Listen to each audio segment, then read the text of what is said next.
Welcome to Duels Down Under, where you can find deck profiles, live duels, and Yu-Gi-Oh! News videos just like this one. If you're new to the channel, don't forget to check out some of my older videos. If you're a returning viewer, thanks for your support, and don't forget to hit that subscribe button to stay up to date with what I've been posting on the channel.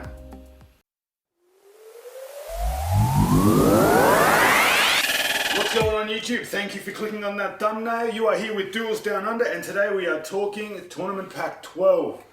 We've just found out overnight that there have been 6 out of the 26 cards released, and if we never find out what any of those other cards are, I don't think it's going to matter. This set is going to be an absolute banger.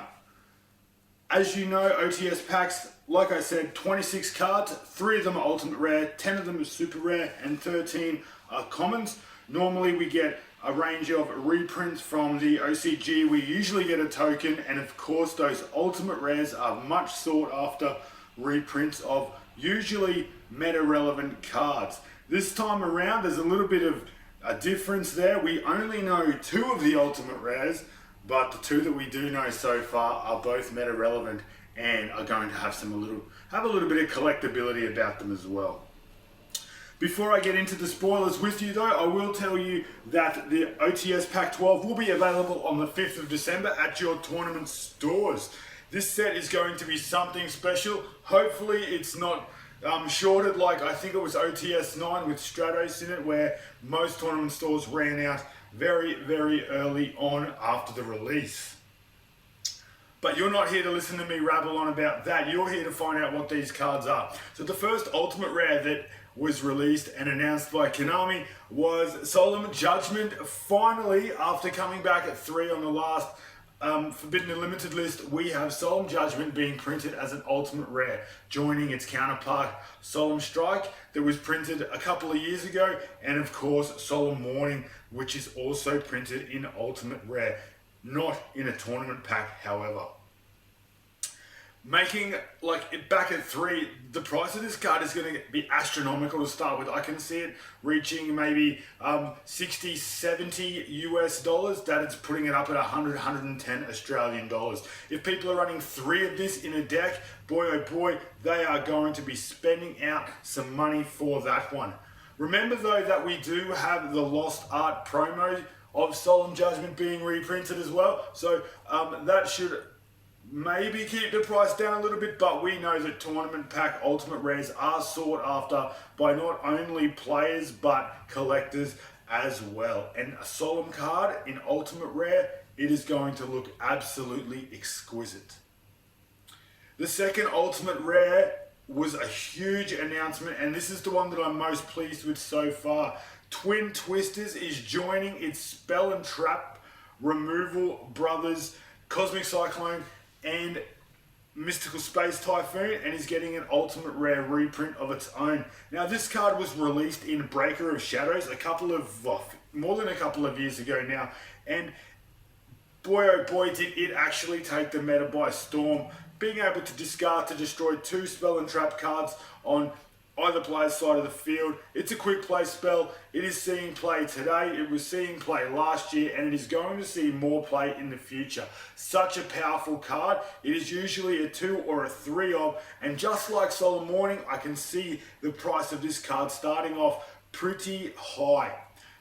The thing is, I don't think there's going to be much of a coolant on this. It's already been printed in every single rarity besides the ultimate and of course ghost rares, which don't get printed anymore. So this is going to be a $50, $60 card right off the bat, and I actually can't see it coming down from there too soon, if at all. Unless of course Twin Twister is struck on the Forbidden and Limited list at some stage. They're the 2 ultimate rares that we know about, so that brings me to today's question of the day. I would like to know what you think the 3rd ultimate rare might be, remembering that it's usually a specific meta relevant card. The last couple of packs we've had some kind of Sky Striker, we've had some Orcus cards getting reprinted, so I'm not too sure. I don't want to speculate. I want to know what you think that 3rd ultimate rare is going to be. Let me know in the comments, and let's filter through and see what the watchers are thinking right now.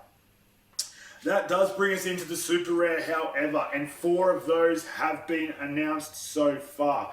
Pendulum players are going to be quite happy because they can throw out those crappy common versions of Servant of Endymion and put a super rare counterpart into their deck, matching the ultra rare Master of Endymion that they pulled out of the structure decks when they ripped those open.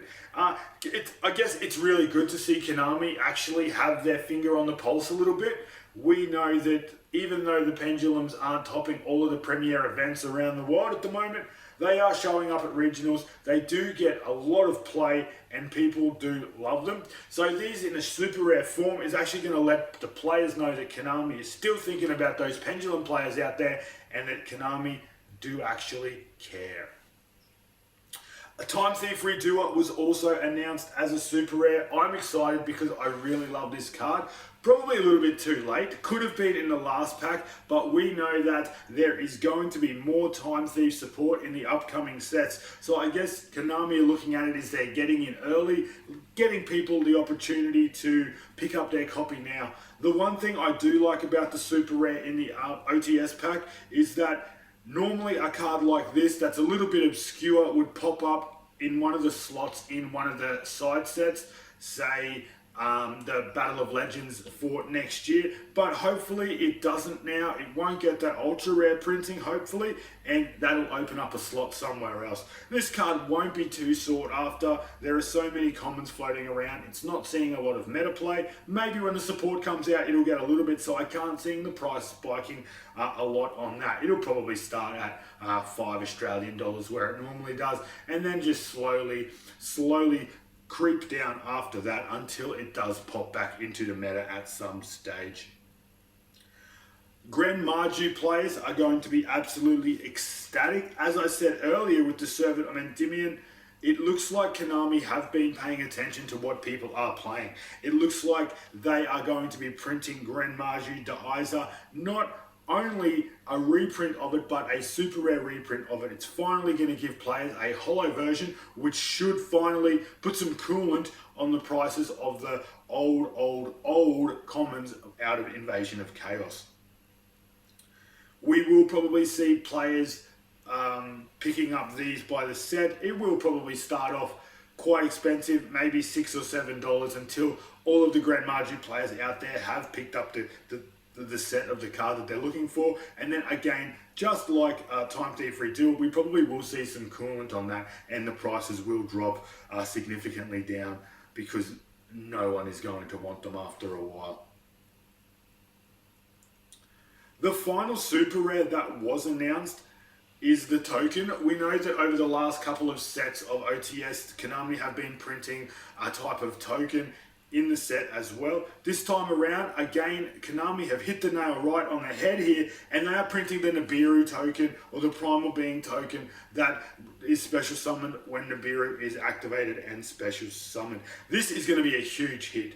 Even though people only need one, I can see on weekend, release weekend of this is going to be probably $10 a copy. People are really strange about the type of tokens they use for the type of cards that are activating that token effect. So I find it strange, and I actually am predicting this to be quite high. So if you do pull these on the first week, I'd get rid of them straight away if you're not needing it for yourself, even if you are, and then pick them up later on when they are going to be cheaper. We do have a history of the token cards seeing a little bit of price bumps as time goes on, so by all means sell them early, pick them up later, and then hopefully once again you will see those prices increase.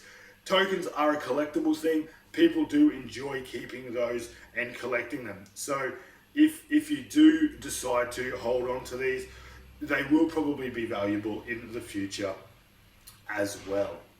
So like I said at the start of the video, guys, this is 6 of the 26 cards that are going to be coming out in OTS Pack 12. I don't think I need to know any more. The 2 Ultimate Rares that have been announced are pretty amazing. Remember to put in the comments what you think that third printing will be, or the third Ultimate Rare. And of course, if you think you can get some supers as well, let me know. I don't want to speculate into the commons just yet. I will wait until we get some more news about what else is being released. that brings this video to a close, but before I do say goodbye, I'd like to thank you all for tuning in. If you liked the video, give it a thumbs up, and if you know someone who might also like it, don't forget to share it on their social media pages. If you haven't done already, hit the subscribe button, and of course, tune in next time for more Duels Down Under Yu-Gi-Oh! Action. Thanks for tuning in.